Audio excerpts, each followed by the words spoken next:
Thank you for joining us. I'm Felicity Ezewige. We apologize for starting a little behind schedule. Let's start tonight with key takeaways from President Bola Tinubu's first ever media chat since his inauguration on May 29 last year. Lasting nearly an hour, the chat offered the president a chance to address the Nigerians on some of the key policies that have been at the heart of his administration for the past 18 months. Specifically, President Tinubu ruled out any chance of his administration reversing the removal of subsidy or reducing the size of his cabinet. He also blamed organizers of events for the stampedes in which nearly 70 Nigerians have died so far during this festive season.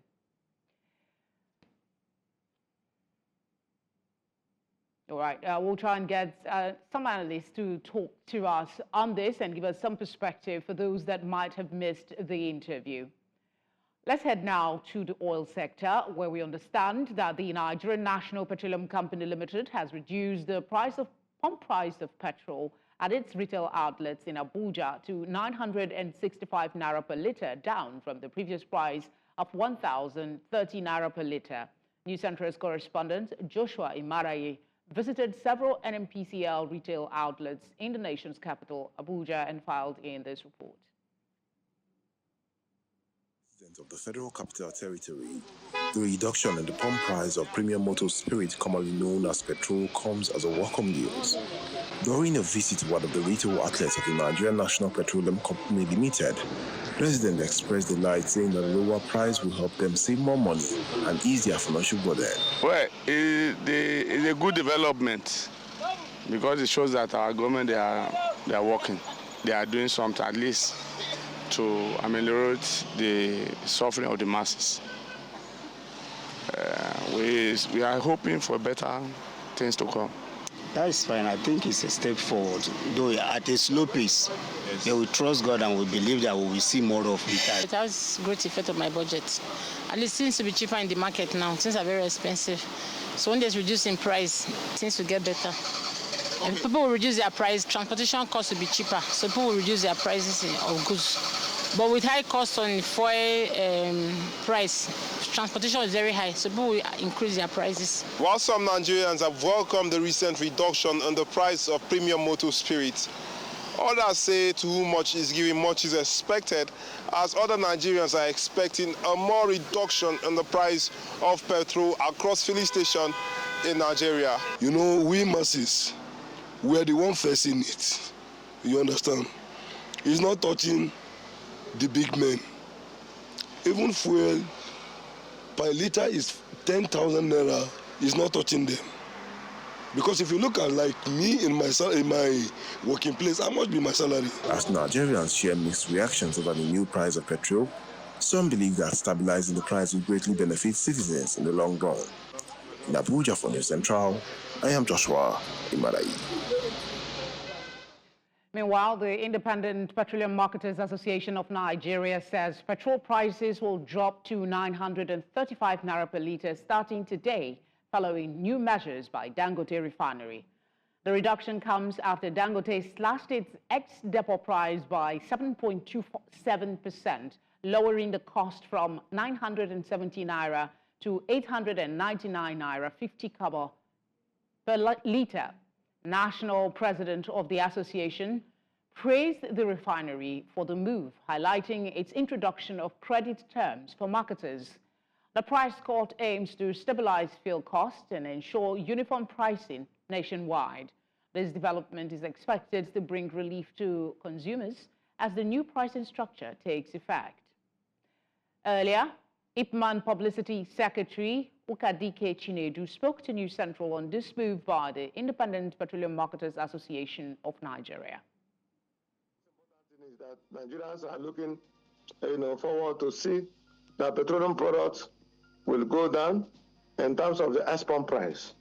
And we in the independent marketers, that is a win-win situation for us, because definitely once the product goes down, we also have what we call increase in our turnover, and which is very, very important. So now that is the year-2 period, we are no longer suffering the issue of scarcity of petroleum products. We are no longer suffering that. You can see that we always were, in a festive mood at this particular point in time. You can see I have a tag of my United Super Progressive Union. That's my own town union. And most of our people who bought petroleum products all the way from Lagos and others, we're also happy, but also hearing for more decrease in the pump price. So Independent Marketers Petroleum Products, Independent Marketers Association of Nigeria, we are happy and we welcome development. Yeah, the filling stations across the country will definitely reflect on this price, because what we are doing now is price driven by market forces. Once you cannot be able to reduce your prices, it means that your customers will go to the next filling stations where they have price reduction. So there is no need in terms of a price template or a price regime. It is the demand and supply, the market sources that determine sales of petroleum products. So independent marketers like something here in the east, people are selling already 990, and in the west, people are selling within the range of 900, 950, 960, 970. So it will continue to go like that until the pump price will shape up to that 900.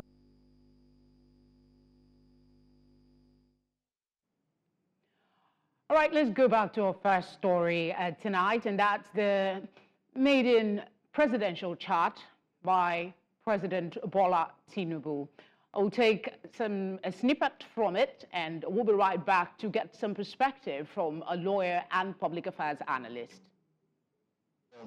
Organizers think of you, or are you looking at it from the goodwill gesture of the people trying to give out whatever they have access to? And it is very sad that people are not well organized. We just have to be more disciplined in our society. Condolences to those who lost a family member. But it is good to give. I have been given out foodstuffs, commodities, and clothing envelopes. Eze Eluche is a lawyer and public affairs analyst. He joins us now to discuss the presidential chat. Eze, thank you so much for giving us your time on such short notice. Let's begin with his stance. I mean, we're talking about the cost of governance and how to bring that down, but the president has categorically stated tonight that he has no plans to reduce his cabinet. What do you make of his explanation for maintaining the size of his cabinet, despite calls for a leaner one? Well, I think it's just a continuation of that, his Emilio stance, that I don't give a damn what you people think about it. You have to accept what I want, and that is the end of it. And that's the very most unfortunate stance in a democracy. Because clearly, one of the problems, one of the banes of our developmental aspirations is the cost of governance. And in the process rather than even bring down the cost of governance, Mr. Bola Tinubu has gone to add new ministries, new parastatals, so many media SAs, so many assistants, raising the cost of governance. And while raising the cost of governance, he tells Nigerians to tighten their belts. This does not make sense.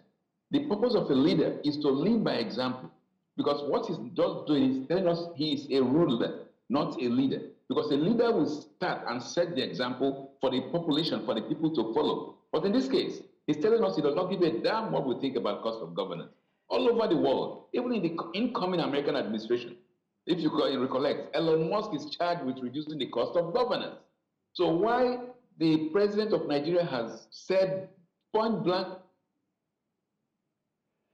Okay, we apologize for that glitch. Eze, if you can still hear me, I'll just go ahead and say I wanted you to contextualize his, because he said it in context. He didn't just say, I'm not reducing my cabinet. His explanation, I'm not holding brief for him, but he did say that if you consider the size of Nigeria, that the size, every single person in his cabinet is necessary. Even when the journalist asked him, does he agree that everyone is important? I'm just paraphrasing now. He insists that every member of his cabinet is necessary. So in that frame, I want you to speak on his response and his reason for maintaining a large cabinet. Well, it only shows that he has no idea what governance is all about. If we are 200 million Nigerians, must you have 200 million people in your cabinet?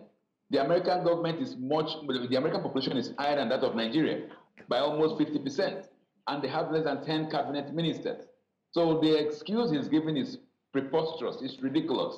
It only goes to project that Mr. Bola Tinubu has no idea what he's there to do as Mr. President of the Federal Republic of Nigeria. You don't have to have 200 million people in your cabinet. You can still have, okay, the constitution says you must have one minister from each state. So at the very most, you cannot have more than 30, you should not have more than 36 or 37, including Abuja. So for him to use that excuse that we have 200 million Nigerians is in fact, it's ludicrous, and it should be ashamed of that response he gave at that media chat. Let's talk about his stance on the tax reform bill. I mean, most people will say that the House has said they are going to take a look at it, maybe taking some of the comments and the concerns that has been raised, but he seems to hold the position that the tax reform bill has come to stay.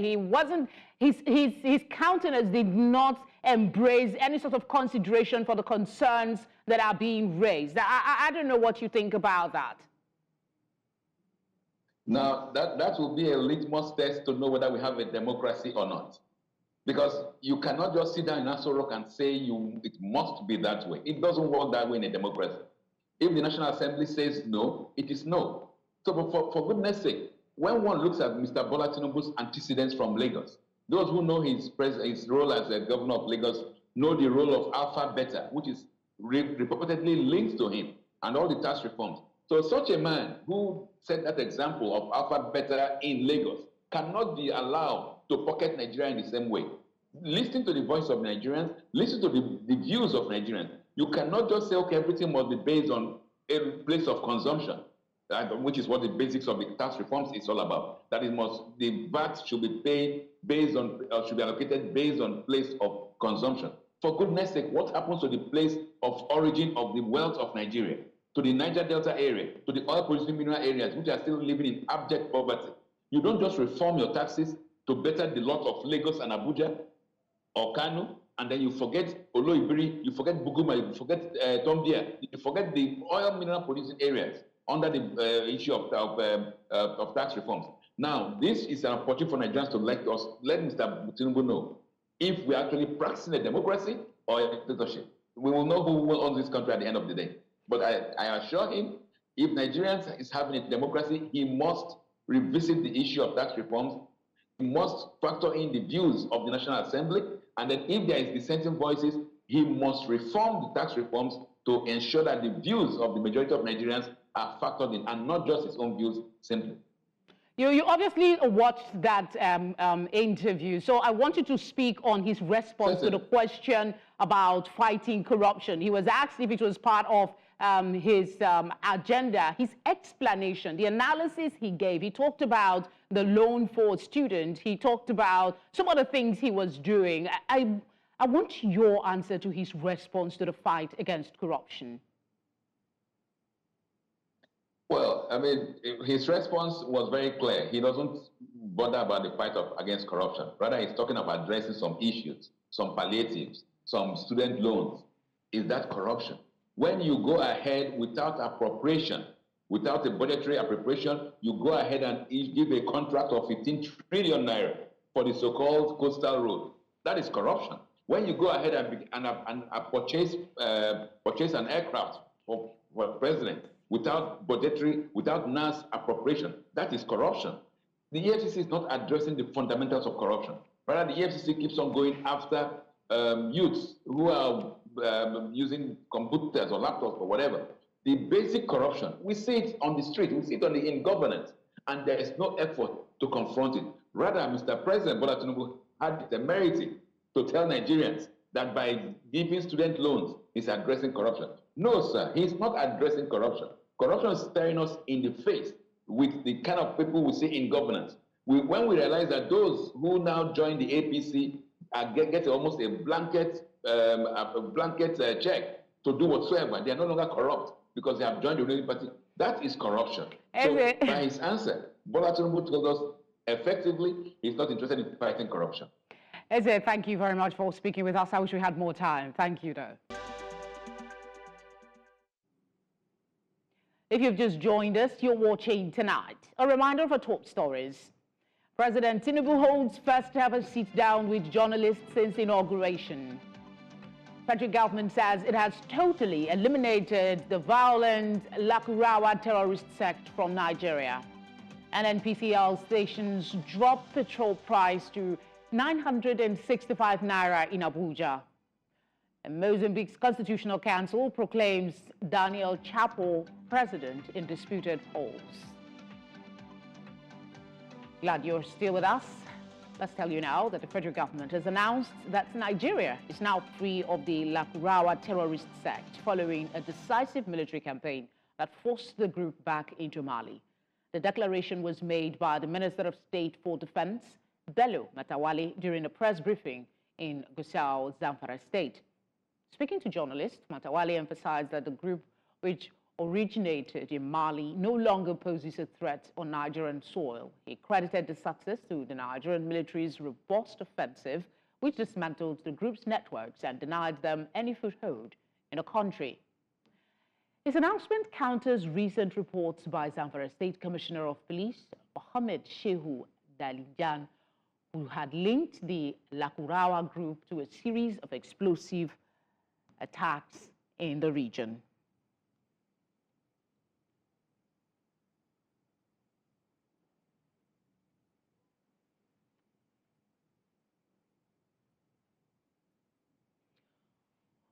Who do you really call your friend?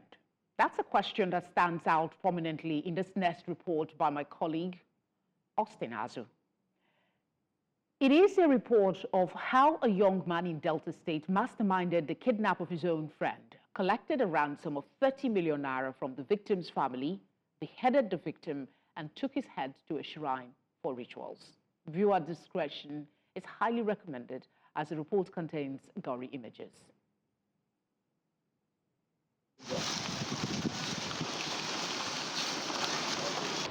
The Delta State Commissioner of Police, Olufemi Abaniwonda, is here to brief journalists at the State Police Headquarters in Asaba about these recent murder suspects and the recovery of the deceased girl at a shrine in Otokoto community, Ugele South local government area of the state. Polinos had contacted the so-called best friend, one Efe, Onetigi, that he saw a house of about 30 million. And Colinius sent money, 10 million, 10 million, 10 million, 3 times, completing the payment for the house. When it was time for Colinius to return back to come and see the house, if a so-called best friend panicked and connived with others and decided to murder this young man. The CP said the suspect, Efe Omonuin, who initially denied knowing what happened to Paulinus, went to Paulinus' house to ask after him from his family. The family, however, confronted him that the deceased went out with him on that same date, which he denied. On a later date, Efe came back and demanded 500,000 naira from the deceased brother that he wants to use the money to pay a herbalist who can tell them Paulinus' whereabouts. He now went back again and claimed that Paulinus has been kidnapped and collected the sum of 20,715,000 naira from the family of the man they had killed under the guise of delivering same to kidnappers so that Paulinus can be released.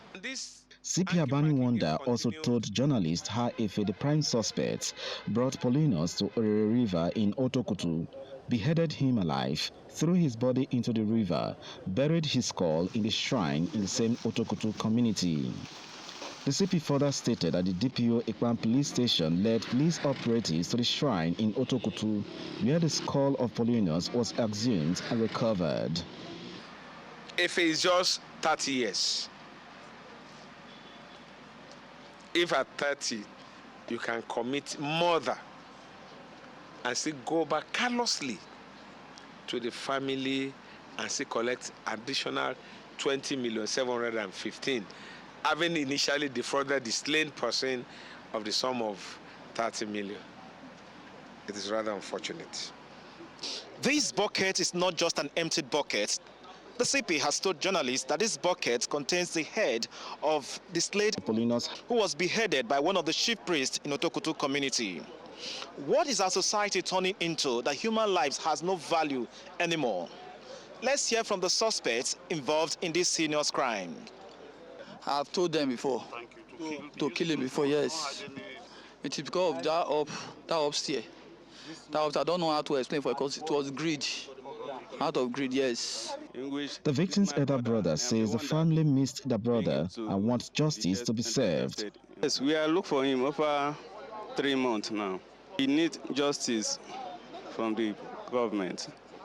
As the source unfolds, Commissioner of Police Olufemi Abaniwanda used the opportunity to reiterate the need for proper parenting to help curtail increasing societal vices. Reporting from Asaba for News Central, I'm Austin Azu. A really sad and unfortunate story. With its unique blend of cultural and economic attractions, Lagos is a top travel destination during the holiday season. As the Yuletide season is here, News Center's Igbalani Onmoni assesses the security and safety of Lagos residents and visitors alike. Statistics. Over 2 million people are expected to travel to Lagos during the Yuletide season, with many more traveling out of the state to other parts of the country. The busiest areas are expected to be the Lagos-Ibadan Expressway, the Lagos-Abeokuta Expressway, and the Third Mainland Bridge. However, with the increased movement of people and vehicles comes the risk of security breaches and road accidents. The Lagos State government, in collaboration with security agents, has identified flashpoints across the state. To mitigate these risks, the Lagos State Traffic Management Authority and the Federal Road Safety Corps have embarked on sensitization campaign to educate motorists on road safety tips. What is expected that we still need to do is it concerns, the motoring public, the drivers. They need to change their attitude. They need to, voluntarily comply with all these rules and regulations that guides the movement of vehicles on the road. Once that is done, we have seamless traffic and, no problem at all. Motorists are advised to watch out for signs of reckless driving, such as speeding, overtaking, and failure to use seatbelts, amongst others. Pedestrians are also advised to be cautious when crossing the road, especially in areas with high vehicular traffic. Regarding security, the Lagos State Police Command has assured residents of increased patrols and surveillance in high-risk areas. Almost 500 high-definition cameras have been installed in different parts of the state, of the city, in which we can monitor almost 350 streets and regions at our command and control center, where 24-hour surveillance are being deployed, and we can see things real time, with the deployment of this enhanced surveillance network. The plan is to wrap up this to about 2,000 very quickly, and that in another phase is ongoing. We pledge that Christmas this year around will be safe, about the best Christmas Lagosians have had. We have made sure that traffic will flow, and we have reassured people that they should not be present with any fear. No fear in our town. Traffic will flow. They should go about their lawful duties. With increased security measures and road safety awareness, residents and visitors hope to enjoy the festive season with peace of mind. In Lagos for News Central, I am Igbalani Omani. In a bid to promote unity and togetherness among residents, Omole Phase 2 Estate organized a vibrant two-day event featuring sports and a carnival. News Centre's Chidimma Ona brings us highlights from the activities that brought the community together in celebration and camaraderie. Residents of Omole Phase 2 Estate kicked off their end-of-year celebration with Stand Fit, a sports-themed day that saw members of the community gather for a variety of engaging activities. From sack races to football matches, the event provided an opportunity for residents to bond through teamwork and friendly competition. We have zones in the estate, 10 zones in the estate, so each zone will present its representative to participate in several games, board games, football, volleyball, marathon and all that. My passion has been for events that has to do with youth. So I was attracted by the presence of the youth being part of the event. It fosters unity, it fosters brotherhood, friendship. The sports day was more than just fun and games. It included board and ball games, with young and old residents participating enthusiastically. Organizers say the aim was to encourage fitness and foster interaction among estate members. And for us, it's very important as a community for us to always come together. We have various groups. We have the youth, we have the elders, and so there's something for everybody where you come. In a community, it's only right that residents bond, and the only way that we've seen it fit, because this is the 6th edition of Stand Fit, the only way we see it fit is to bring everybody out for health, fitness, checkup, and also sports. The celebration continued on Sunday with a lively carnival held at the estate. The carnival featured an array of activities and cultural displays. Families and friends enjoyed an afternoon filled with food, music and entertainment, bringing a colorful close to the two-day event. My expectations are to just connect with different zones, get to know people in the estate, and that's it. Have fun. I expect to be well fed. And I expect to connect, chill and just take in what comes with the event. In all, the event underscored the importance of fostering a sense of belonging within local communities. As the year comes to a close, events like this set a remarkable example of how communities can strengthen their bonds through shared experiences. In Lagos, reporting for News Central, I am Chidimma Ona.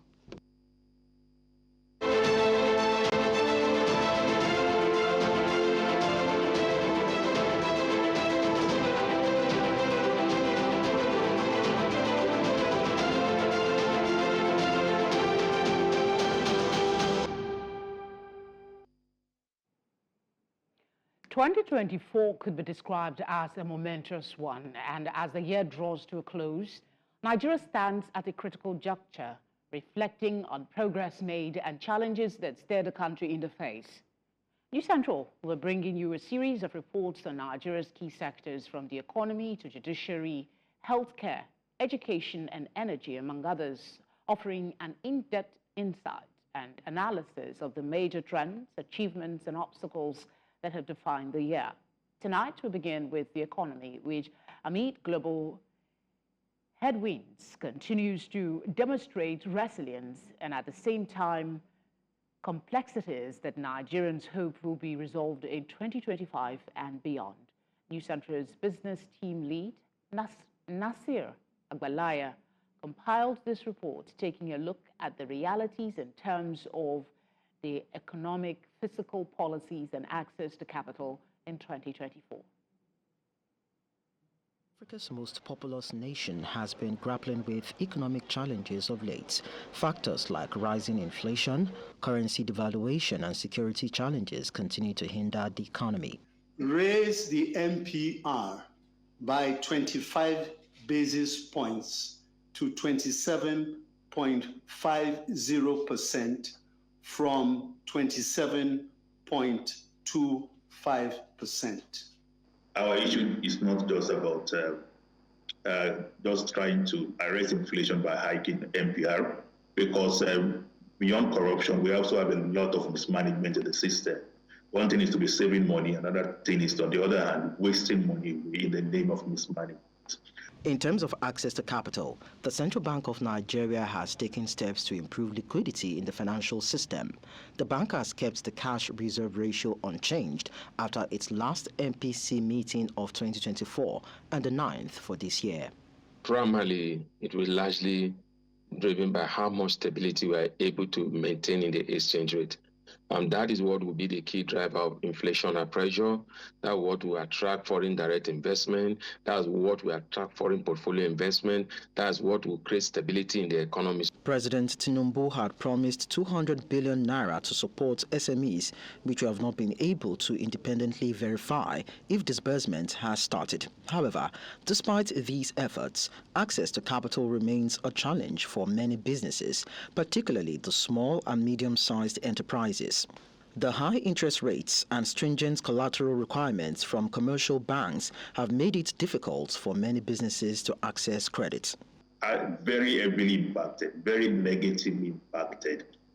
This has shrink our businesses over time. We've not been able to do business as usual again, because for one thing, lending has become very difficult. It's now very, very, very expensive to get funding from the banks, and even the banks are now adverse to giving out money to the real sector.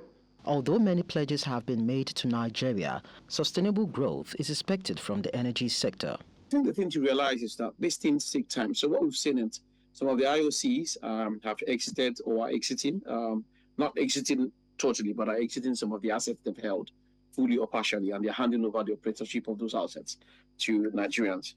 The expectation is that Nigerians will then work those assets and then get them, for the ones that are not producing optimally, get them producing, and then potentially, attract new investments to then increase production. But it takes time. The Nigerian Senate recently passed the tax reform bills for the second reading. It was forwarded to the lawmakers by President Bola Tinubu in October 2024. The passage followed a debate among lawmakers. This happened despite opposition from governors, lawmakers, and traditional rulers from Nigeria's northern region. I think it's a very, very good economic move. It streamlines tax collections. It allows folks to focus on the operational side, and it will allow this revenue service focus on the fiscal side. President, that we should increase derivation. The way it works in Nigeria is that when we get 100 naira, we share out 40 naira based on the principle of equality, then 30 naira goes in principle of population. Derivation is just 10% or 10 naira. What Mr. President is now saying is that it's going to increase the share from the federal to the state. So the state will get more money. But in return, he wants to increase the proportion of derivation from the current 10 to, I'm hearing him saying, about 60%. So the states get more money, but derivation percentage rises in the formula to calculate and share out the federal allocations, what we call FARC.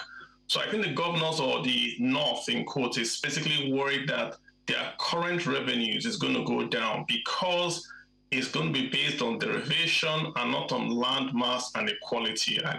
Nigeria's economy has been on a recovery path, recording a year-to-year gross domestic product growth rate of 3.46% in Q3 2024, according to the National Bureau of Statistics. This represents an improvement from 2.54% in the same period last year, and a slight increase from 3.19% in the previous quarter. But the big question remains: what is driving this growth, and what does it mean for access to capital and economic stability? The good news is that the Bureau of Statistics is saying this is the growth of the economy in the third quarter.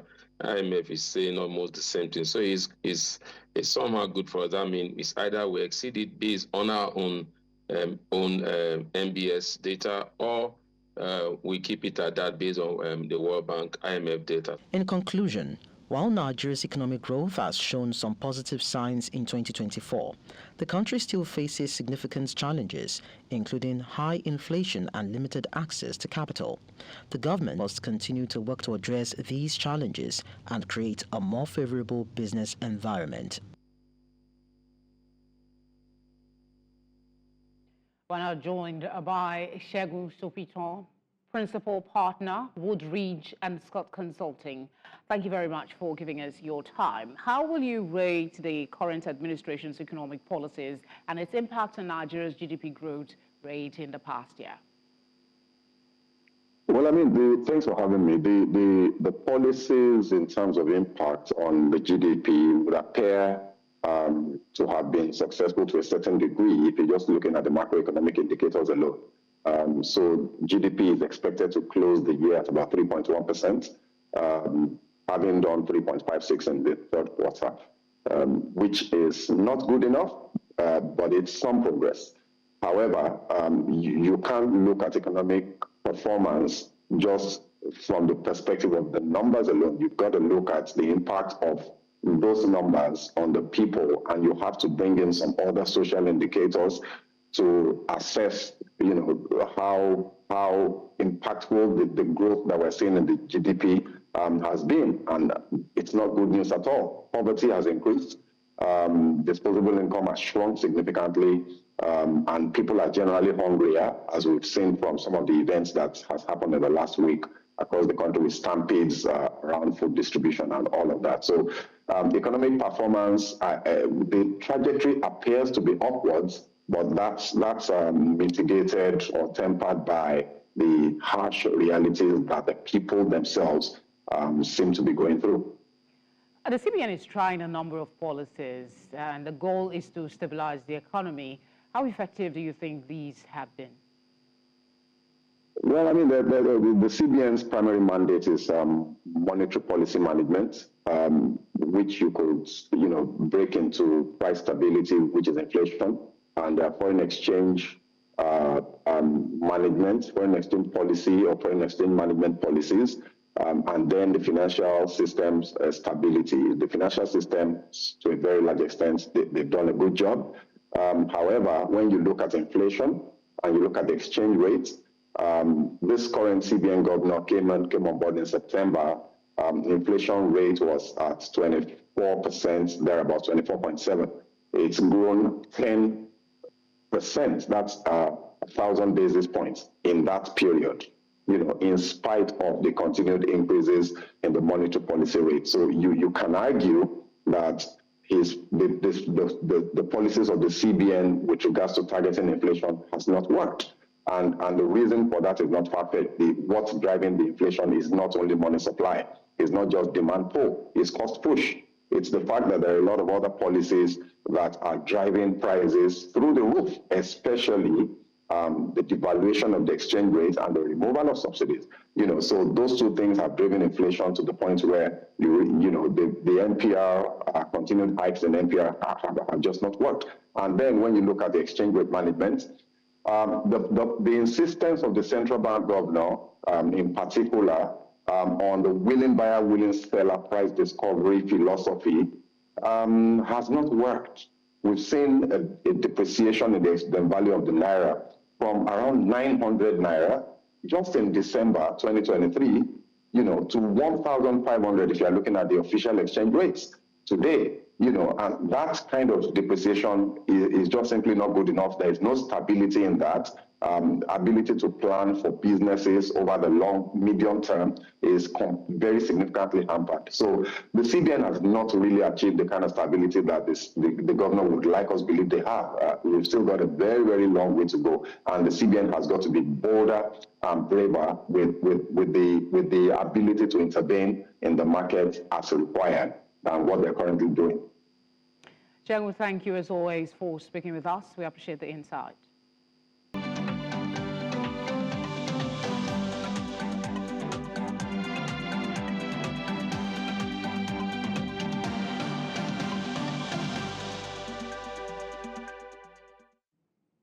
Mozambique's Constitutional Council has declared Daniel Chapo, backed by Frelimo, winner of the presidential election with 65.17% of the vote, succeeding Felipe Nyusi as president. The council's president acknowledged irregularities but stated they did not impact the outcome.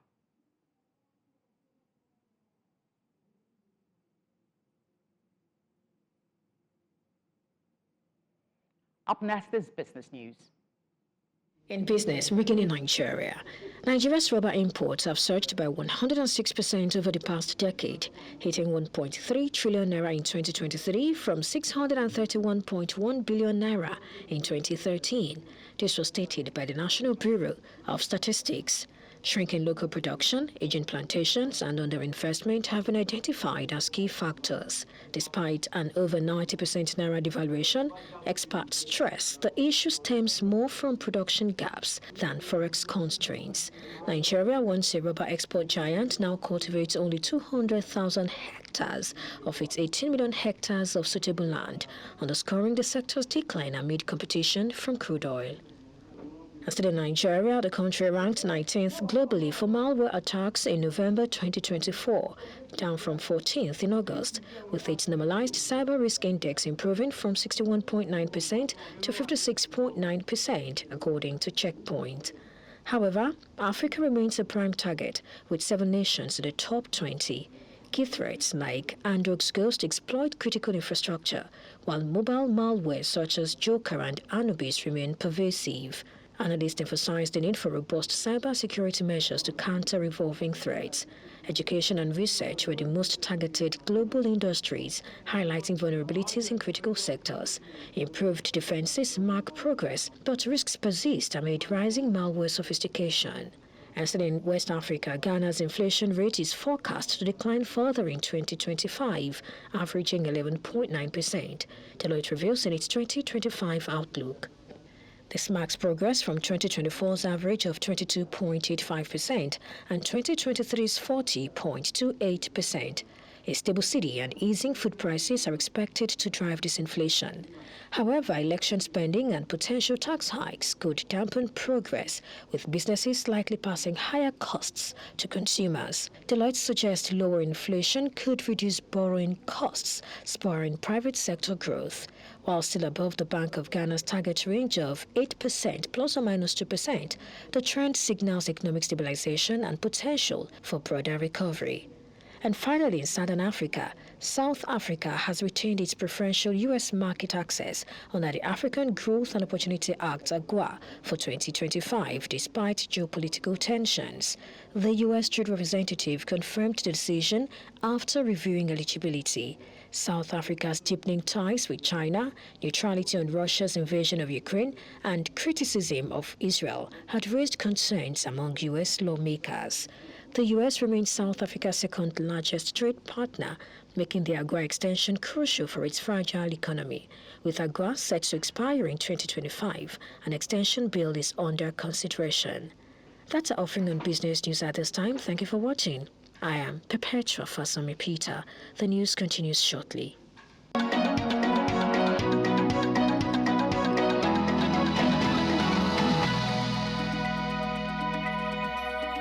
Business news in association with Money Master PSB, the easy way to master your money.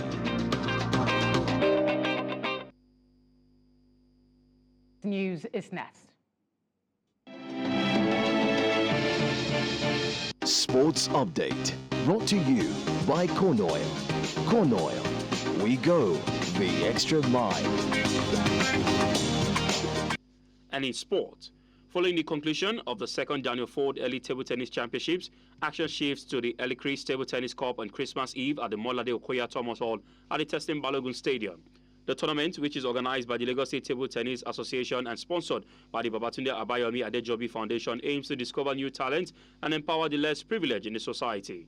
Newly crowned Daniel Ford Table Tennis Champion under 19 King, Abdul Basit Abdul Fatai, and the runner-up Matthew Kuti will test their mettle against 30 of the finest men players in the country.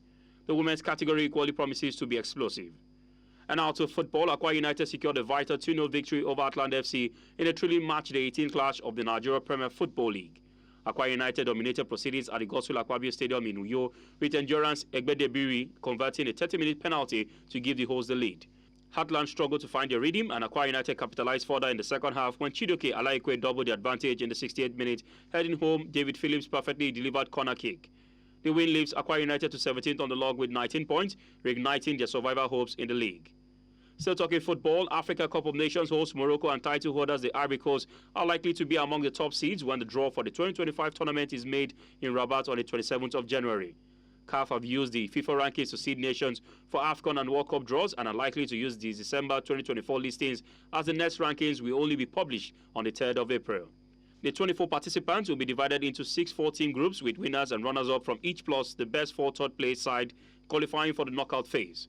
Hosts Ivory Coast were crowned champions last February, coming from behind to edge Nigeria 2-1 in Abidjan, with Sebastian Haller scoring the title-winning goal. And now to the Premier League, Arsenal manager Mikel Arteta says winger Bukayo Saka will miss many weeks with a hamstring injury.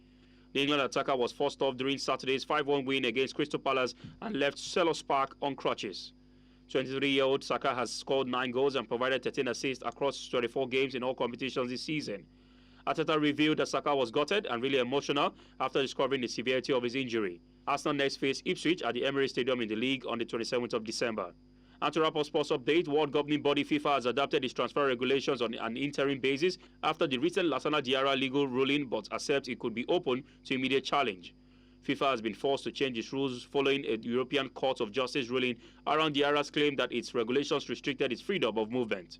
It requested talks with all key stakeholders before drafting its interim amendments, which have been confirmed and take immediate effect in time for the January transfer window. However, there was no representation for the players within the discussions, with FIFA saying the Global Players Union declined to take part, something FIPRO disputes. And that wraps it up on Sports Update. I'm Favor Itoa. Up next is entertainment. Tonight on Entertainment News, Stan Alieke, the lawyer representing controversial singer Darlington Okoye, aka Speed Darlington, has shared an exciting update. Fans eagerly await his release during the Christmas season. On Monday, December 23rd, Speed Darlington, who had been detained for weeks following his arrest, has been granted bail. This news comes as a relief to supporters who have been closely following the case. Previously, Speed Darlington's lawyer expressed frustration over his client's prolonged time in police custody, which stemmed from allegations of defaming Burna Boy. Alieke also took aim at Burna Boy, accusing the artist of influencing Speed Darlington's extended detention. Despite Burna Boy's public stance against oppression, the controversy has sparked a heated debate as many continue to question the motivation behind the singer's arrest. The music industry is buzzing as Spotify responds to Drake's legal petition, which accuses the platform of using bots and payola to initiate the streaming numbers of Kendrick Lamar's song Not Like Us. Drake's legal team alleges that Spotify and Universal Music Group (UMG) manipulated streams to unfairly boost Kendrick Lamar's track, potentially violating the racketeer-influenced and corrupt organization's RICO Act. Spotify has denied these claims, calling them far-fetched and speculative, and argued that the petition lacked specific facts. Spotify's legal response asserts that the petition is based on false information and criticized Drake's choice of a legal petition instead of a lawsuit. They also highlighted their efforts to detect and remove fake streams, ensuring fair payouts to artists. UMG has not yet responded in court, but previously dismissed the allegations as baseless. The controversy has sparked online debates, with some fans supporting Drake's call for more transparency in the industry, while others mock the idea of bots boosting Kendrick Lamar's streams. This legal battle is fueling discussions about fairness in streaming practices, with both Spotify and UMG under scrutiny to prove their innocence, while Drake must provide substantial evidence to support his claims. That's all on Entertainment Tonight. And that's all tonight, but before we go, let's take another look at some of the major stories. President Tinubu holds first ever sit-down with journalists since inauguration. Federal government says it has totally eliminated the violent Lakurawa terrorist sect from Nigeria. NNPCL stations drop petrol price to 965 naira in Abuja. And Mozambique's Constitutional Council proclaims Daniel Chapo president in disputed polls. You can watch News Central live on DSTV channel 422, Star Times channel 274, Apple TV and on YouTube. Many thanks for watching. Good night.